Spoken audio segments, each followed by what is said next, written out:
صدای شما خوشگل میشه. بریم. ای دل غافل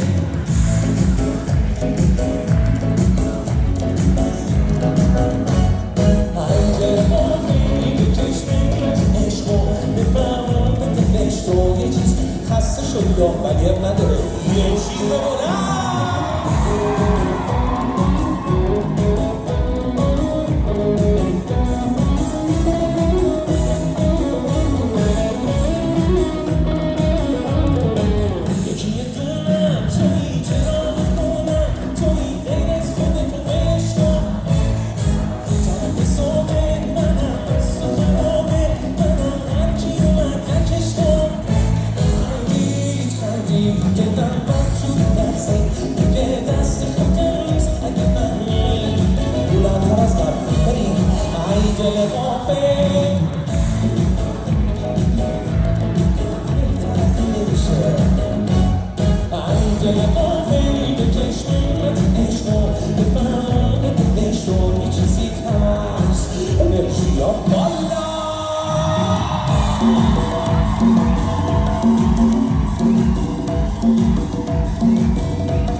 بابا چجوری دل میکنم از شما خیلی الان دو ماه قبل نوشتیم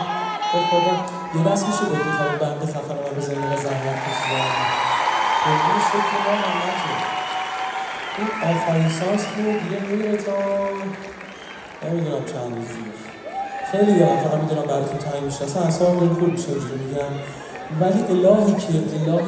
بمونید برامون فقط همین رو میتونم بگم دعای از ته دل دیگه الهی که بمونید امیدوارم بهتون خوش گذشته باشه شب خیلی خوبی رو برای همتون آرزو میکنم مواظب باشید تا خدا